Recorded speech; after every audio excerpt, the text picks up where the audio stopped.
Olá, seja bem-vindo.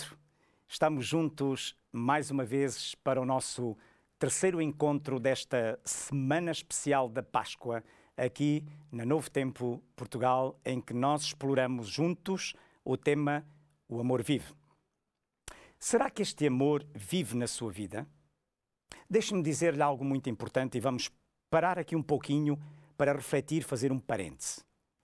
É importante que nós entendamos que o amor não é um sentimento. Quando nós falamos de amor, nós estamos a falar efetivamente de uma pessoa. Estamos a falar de Deus. Aliás, as Sagradas Escrituras, elas mesmas dizem que Deus é amor. Por isso a pergunta faz ainda mais sentido quando nós perguntamos: será que este amor vive realmente na sua vida? Sabe, eu desejo muito que sim.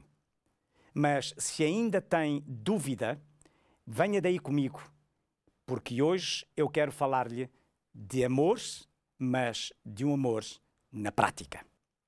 Quero começar com um texto bíblico que resume a mensagem que eu quero partilhar consigo. Escreveu o apóstolo Tiago o seguinte: sejam praticantes da palavra, e não apenas ouvintes, enganando-se a si mesmos.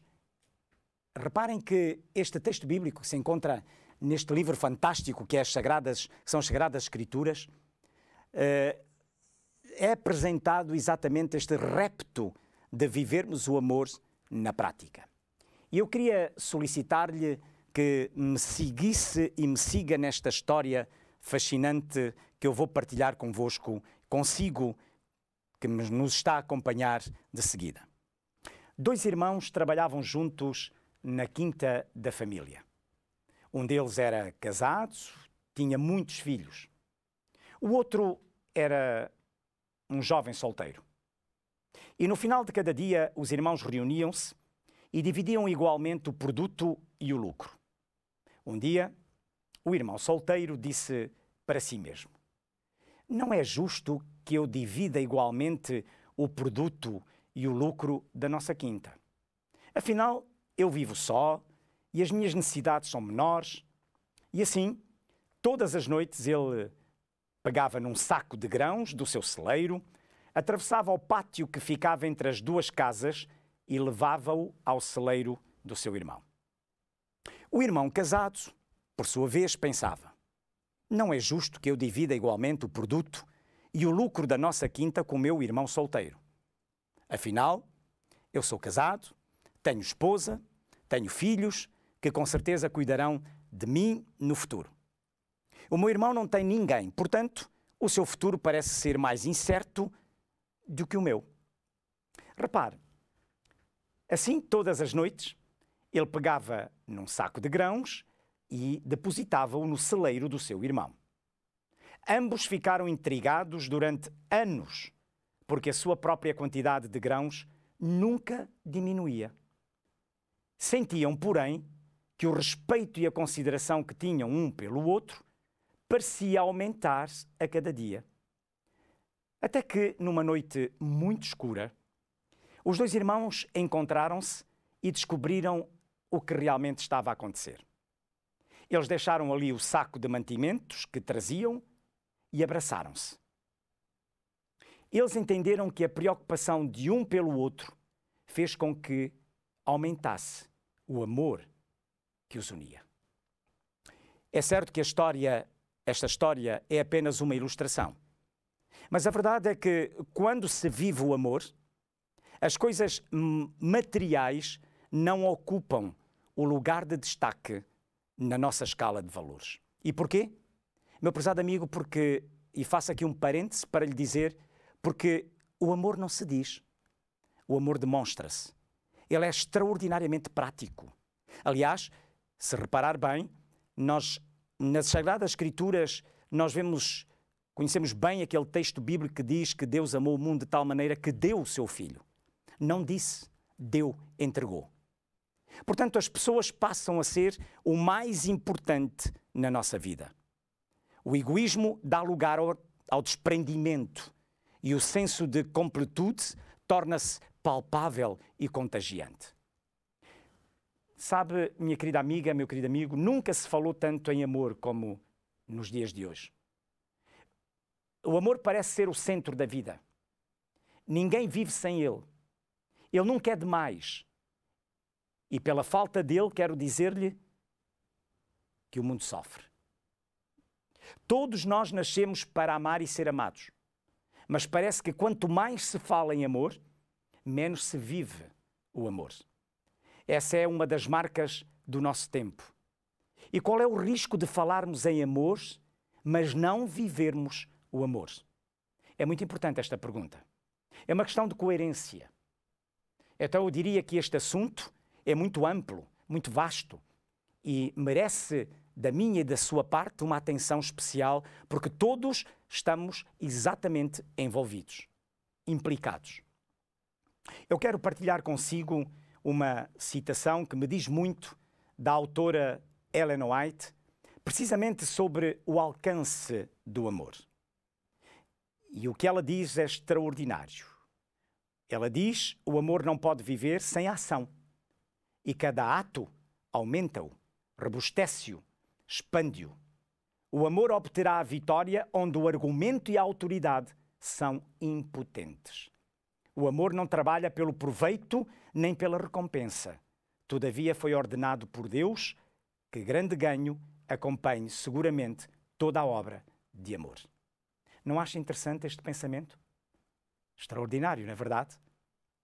Mas deixa-me dizer-lhe também que a verdade é que o desinteresse parece também ser a marca dos nossos tempos. Tudo parece girar em torno dos caprichos pessoais. Tragicamente, essa postura é o tipo de atitude que caracteriza hoje o mundo em que nós vivemos. Sim, o egocentrismo é a essência dos nossos dias. Faça o que lhe vem à cabeça. Preocupe-se apenas consigo mesmo. Ignore os outros. Esse é o evangelho secular do nosso mundo. Ouça bem, do mundo em que nós vivemos. Mas o evangelho de Cristo, que é suportar a carga uns dos outros e assim cumprir a lei de Deus, é exatamente o oposto daquilo que nós temos ouvido. É por isso que Cristo é desconcertante. Por isso é que Cristo é realmente extraordinário. Porque obriga-o a parar, a pensar, a refletir nesta outra dimensão prática do amor. A esperança que impede o egocentrismo e o materialismo de dominarem por completo a nossa sociedade é o evangelho de Cristo vivido com fé e coragem pelas pessoas que se preocupam em suprir as necessidades humanas dos seus semelhantes. Sabe, minha querida amiga, meu querido amigo, não há alternativa para este mundo a não ser o amor. O amor que transforma, o amor que cura, o amor que perdoa, o amor que ajuda. E é curioso que nas Sagradas Escrituras, no livro de Atos, no capítulo 10 e no versículo 38, nós podemos ler que Cristo andou pela terra fazendo o bem. O que é que isto quer dizer? Quer dizer que a preocupação de Cristo era fazer o bem. As pessoas, eu diria, eram o que havia de mais importante na sua vida. Eu repito este pensamento porque ele é muito importante. As pessoas eram o que havia de mais importante na sua vida. Por causa delas, ele veio a este mundo e para elas ele viveu. Eu diria, por causa de si, por causa de mim, ele veio a este mundo e veio para nós. Ele viveu. A sua vida foi de total desprendimento, meu querido amigo e minha querida amiga. Preocupação e interesse pelo bem-estar de todos quantos careciam de atenção e de apoio. Jesus amava e ajudava a todos sem qualquer distinção. Isso, sem qualquer distinção. Até mesmo os leprosos, sobre quem recaía uma pesada condenação social, que eram discriminados porque se acreditava que essa doença era fruto de uma maldição direta de Deus, eram aceitos por Jesus. E mais do que isso, minha querida amiga, meu querido amigo, eram perdoados e eram curados. Jesus tocava neles e curava-os. Criava laços com os rejeitados e oferecia-lhes a oportunidade de vida eterna. Que coisa incrível! E esta era a lição que ele queria que eu e o meu amigo e a minha amiga aprendêssemos. Fazer o bem sem olhar a quem. Aliás, Jesus era incomparável em tudo o que fazia. Ele era o amor em pessoa, como já dissemos. Era a encarnação da misericórdia e da bondade. E ao observarmos a vida de Jesus e os seus ensinos, nós chegamos à conclusão de que é impossível conceber a ideia de uma vida sem amor. É sempre gratificante encontrar uma pessoa que tenha assimilado esse espírito de bondade, esse amor incondicional. Em primeira carta do apóstolo São Paulo aos Coríntios, no capítulo 13 e no versículo 4 até ao versículo 8, nesse célebre hino ao amor, o apóstolo Paulo afirma, dizendo: o amor é paciente e bondoso. O amor não arde em ciúmes, não se envaidece, não é orgulhoso, não se conduz inconvenientemente, não busca os seus interesses, não se irrita, não se ressente do mal. O amor alegra-se com a injustiça, não se alegra com a injustiça, melhor dito, mas alegra-se com a verdade. O amor tudo sofre, tudo crê, tudo espera, tudo suporta. O amor jamais acaba, porque ele é eterno, porque o amor é Deus. Eu acredito mesmo que esta é uma das mais belas e perfeitas descrições do verdadeiro amor. Simples, direta e muito significativa. Eu creio que está de acordo comigo. Ou seja, só será possível viver esse verdadeiro amor, esse amor puro que sofre, que é bondoso, que não se vangloria, que não se irrita e que é paciente, se nós permitirmos que aquele que é amor, repare, habite em cada um de nós.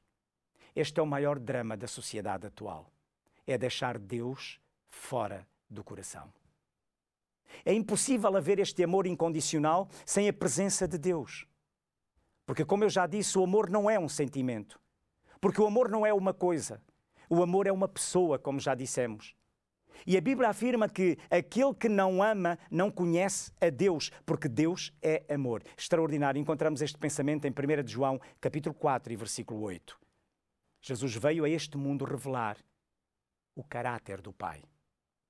Quando os seus discípulos lhe pediram a Jesus, mostra-nos o Pai, sabe o que é que Jesus lhes respondeu? Há tanto tempo que eu estou convosco e ainda não me conheces? João 14, 9. Percebe o que está aqui em causa? Deus não tem simplesmente amor. Deus é amor. Jesus veio a esta terra para revelar o Pai. Portanto, se quisermos conhecer o amor na prática, temos que conhecer Jesus por experiência. E se quisermos viver o amor na prática, temos que viver com Jesus e tentar viver como Jesus. Podemos até produzir atos de bondade e de caridade, mas se não tivermos o amor de Jesus a motivar as nossas ações, os nossos atos não serão perfeitos. Como dizia o apóstolo Paulo, mas Deus prova o seu próprio amor para conosco pelo facto de ter Cristo morrido por nós, sendo nós ainda pecadores. Romanos 5,8. Aqui está, o amor em prática. Para entendermos o amor, teremos que entender Jesus, porque Jesus é o amor de Deus na prática feito pessoa. E Jesus não se entende do ponto de vista intelectual. Jesus experimenta-se.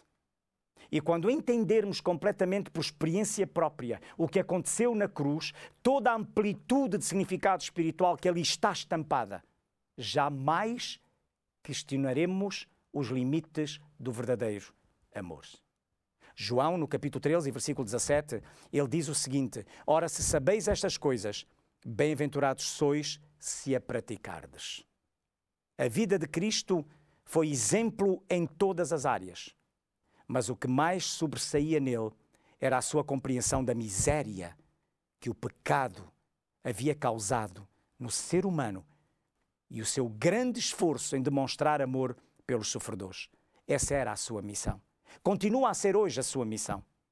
Por isso, conhecedor do mundo em que ele vivia, Jesus estava sempre alerta para atender quem quer que fosse e para cumprir a sua missão. O que ele mesmo disse sobre a sua vida, baseando-se nas profecias do Antigo Testamento, o que é que ele dizia? Reparem, ele dizia o seguinte: o Espírito do Senhor está sobre mim. Reparem bem, meu querido amigo, minha querida amiga, a beleza destas palavras. Pelo que me ungiu para evangelizar os pobres.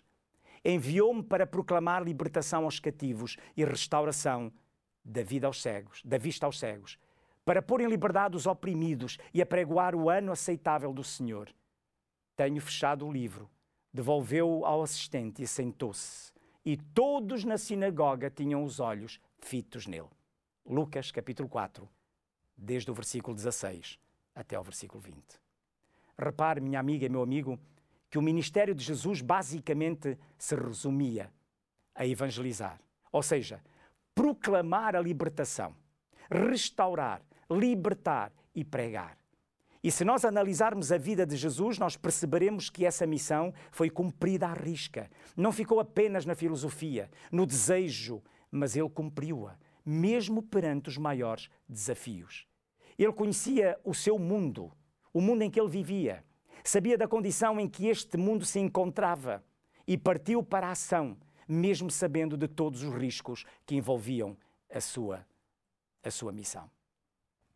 Hoje nós temos um mundo que clama. E a minha e a sua missão deveria ser espalharmos-nos na missão ou espelharmos-nos na missão do Salvador e nas suas orientações para um ministério que exige que coloquemos em ação o nosso conhecimento dele. Isto é, a experiência que adquirimos com Jesus.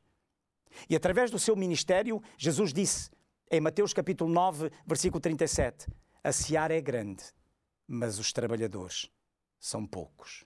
E é uma grande verdade. Porquê? Porque a situação do nosso mundo também clama por auxílio. Fome, miséria, medo, insegurança, doença e morte. Estas são palavras atuais, mas também são palavras dolorosas. São também o retrato de uma sociedade desequilibrada, doente, carente. De um lado existe a carência de alimentos, de atenção e de carinho por parte dos que sofrem. Sim, porque há pessoas que podem morrer por falta de amor. E por outro lado, há falta de interesse e de simpatia por parte dos que têm melhores condições. Alguma coisa deve ser feita. Eu diria até, alguma coisa tem que ser feita. Todos nós sabemos disso. Não adianta muito acharmos que alguma coisa pode e deve ser feita. Se quisermos alterar este quadro, meu querido amigo e minha querida amiga, temos que agir. Apenas boas intenções não são suficientes. Temos que arregaçar as mangas e partir para a ação, como Jesus fez. O meu e o seu modelo, o meu e o seu exemplo. Quando não estamos dispostos a dispensar o nosso tempo ou a nossa atenção, quando achamos que existem outras coisas que devem ter prioridade, simplesmente usamos palavras para contornar a situação. Assim, nós empurramos para debaixo do tapete o verdadeiro problema. O apóstolo Paulo, na carta que escreveu aos Coríntios, estava preocupado com este mesmo assunto. No capítulo 13 e no versículo 13 das Sagradas Escrituras da sua primeira carta, nós lemos: agora, pois, permanecem a fé, a esperança e o amor. Estes três. Porém, o maior destes é o amor. Portanto, neste versículo, o apóstolo Paulo está a afirmar que o amor é maior do que a esperança e a fé. O verdadeiro amor leva-nos a mudar de comportamento. E a única maneira de sabermos se o nosso amor é genuíno ou não é verificarmos como ele se traduz na ação. O amor é a maior virtude, meu querido amigo e minha querida amiga. Porque só através do amor as pessoas podem voltar a ter fé e esperança. O amor tem que ser visível. Faço um parênteses para realmente pensarmos nisto. Tem que ser visível. Tem que ser realmente demonstrativo. Para que o amor seja genuíno, ele deve levar-nos então à ação. E Tiago, no capítulo 2, versículo 15 e 16, ele diz: se um irmão ou uma irmã estiverem carentes de roupa e necessitados do alimento cotidiano, e qualquer dentre vós lhe disser: ide em paz, aquecei-vos e fartai-vos, sem contudo lhes dar o necessário para o corpo, qual é o proveito disso? Minha querida amiga, Meu querido amigo, este versículo é claro. O amor significa ação. Sabem, há um provérbio chinês que diz: aquele que sabe e não pratica, ainda não sabe. É exatamente disso que estamos aqui a falar. Hoje é exatamente isso. Devemos fazer um esforço e ajudar aqueles que necessitam. Atos, no capítulo 10 e versículo 38, diz que Jesus andava por toda a parte a fazer o bem. Realmente, Jesus era mestre em visitar, era mestre em ajudar, em servir, em estender a mão e praticar atos de bondade. Ele tinha uma mão ajudadora, um toque gentil. E quando Jesus aparecia em algum lugar, os famintos eram alimentados, as viúvas eram amparadas. Que milagre incrível acontecia quando Jesus aparecia. Os sofredores eram aliviados e os doentes eram restaurados. Mas parece que o maior milagre de Jesus era que ele sabia onde os famintos e os sofredores estavam. Acredito que todos nós amamos o bastante para querer ajudar aqueles que sofrem. Porém, o meu e o seu problema, minha querida amiga, meu querido amigo, é que estamos muito ocupados e não temos tempo. A pressa e o desinteresse dirigem a nossa atenção a outras prioridades e perdemos a oportunidade de descobrir como eles sofrem. Deixem-me fazer aqui um parêntese, parar um pouco, refletir consigo.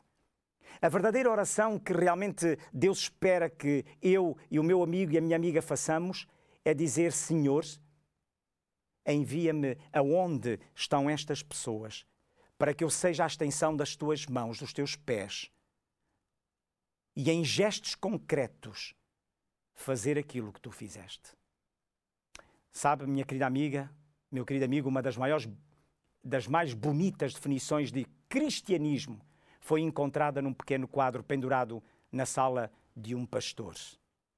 E nesse quadro dizia: cristão é aquele cujo coração se parte pelos mesmos motivos que partiram o coração de Cristo. Brilhante, incrível. Nunca alcançaremos a felicidade a menos que aprendamos a ser felizes através da felicidade de Cristo. E o que é que o deixava feliz? A salvação dos seus filhos. Essa é a essência do Evangelho. Essa é a essência do cristianismo. Deus, o Todo-Poderoso, poderia simplesmente dar uma ordem e todos os famintos da terra seriam alimentados. Mas Ele não permite que isso aconteça porque nos desafia a mim e a si a repartirmos as bênçãos que Ele mesmo nos concede. No milagre da multiplicação dos pães e peixes, lembra-se dessa história extraordinária? Jesus afirmou: dá-lhes voz de comer. É disso que estamos a falar aqui, hoje. Essa responsabilidade é minha, é sua, é nossa. Foi Jesus que operou o milagre, mas foram os discípulos que alimentaram a multidão. O poder foi de Jesus, mas os discípulos foram o canal. Por isso, os cristãos temos o belo hábito de orar antes de cada refeição. Não raro ouvimos nessas orações algumas frases do tipo: Senhor, dá aos pobres e necessitados. Parece que estamos a devolver a responsabilidade que é nossa para Deus. Parece. Mas na realidade, a nossa oração é exatamente o não devolver para Deus a responsabilidade, porque a responsabilidade é minha e é sua. Minha querida amiga, meu querido amigo, gostava de partilhar consigo mais uma experiência como temos feito ao longo da semana. Esta experiência passou-se num prédio em Lisboa. Alguém que chegou a esse prédio pela primeira vez era um novo inquilino. E na realidade, aquele inquilino, quando chegou, ele foi bater à porta de todos os inquilinos daquele prédio. Apresentou-se, disse quem era, disse o seu nome, disse o que fazia. Apresentou a sua esposa, disse quem era, disse o que fazia. E disponibilizou a sua casa exatamente para aquilo que qualquer um dos inquilinos viesse a necessitar. E quando chegou o Natal, esse novo inquilino com a sua esposa tiveram um gesto muito simples, que foi, na realidade, fazer um simples bolo e ir oferecer esse bolo a cada um dos inquilinos desse prédio. Todos ficaram admirados, ficaram espantados, ficaram exatamente na expectativa. Porque, como eles diziam a esse inquilino, ao marido e à esposa. Mas o que é que está a acontecer? Nunca ninguém neste prédio alguma vez teve este gesto. Aliás, nós nem sequer nos conhecemos e vivemos aqui há tantos anos. Mais, diziam os inquilinos, nós nem sequer conversamos uns com os outros. Apenas quando passamos uns pelos outros nos cumprimentamos. Aquele gesto tão simples veio exatamente a desplotar não em todos os inquilinos, mas na realidade numa pessoa muito, muito especial. E aquela pessoa começou-se a questionar, começou-se a perguntar, a interrogar exatamente quem eram aquelas pessoas. Porquê é que faziam aquilo? E nessa altura aquela pessoa, dirigindo-se ao casal, disse-lhe, sabe, isto faz-me lembrar os gestos de Cristo quando Ele esteve aqui nesta terra. Fazer o bem sem olhar a quem. E a partir daquele momento, aquela pessoa que estava sozinha, que vivia sozinha, há muitos anos, começou a encontrar apoio naquele casal para a levar ao médico, ao centro de saúde, ao hospital. E ela começou a ver que, na realidade, meus amigos, minha querida amiga, meu querido amigo, havia qualquer coisa de diferente naquele casal. Hoje, eu gostava muito que, na realidade, pudéssemos olhar para as Sagradas Escrituras, mas, sobretudo, eu gostaria muito que nós pudéssemos realmente pedir ajuda a preocupar-se, ajuda no sentido de que Deus nos leva a preocuparmos com o nosso próximo e que aumente o seu amor pelo seu irmão. Que a sua preocupação seja a mesma de Jesus, amar fazendo bem. Meu querido amigo, minha querida amiga, tenha em mente que a sua missão é espelhar-se no amor do Salvador para amar o seu semelhante. Não se esqueça de que para que o amor seja genuíno, ele deve levar-nos à ação. Hoje eu queria propor-lhe como oferta este guia de estudo Deus Ouve. Fala de algo extraordinário que é, na realidade, o privilégio de termos esta ferramenta que é a oração. É sobre isso que realmente este guia de estudo vai falar. E, na realidade, eu convido a solicitar esta revista através do número 933-939291, que está neste momento a aparecer no rodapé do seu monitor ou do seu ecrã. Repito o número 933-939291. Deixe-me agradecer-lhe pela sua companhia. Foi um grande privilégio voltar a estar consigo. Eu solicito e peço-lhe que regresse amanhã. Convido até exatamente a ter este encontro na sua agenda. Mas não venha sozinho. Traga um amigo, uma amiga, quem sabe um vizinho, uma vizinha, um colega de trabalho. Convide-o a estar connosco amanhã. Então, até lá, se Deus quiser, eu deixo-lhe o meu abraço amigo. Até amanhã, se Deus quiser.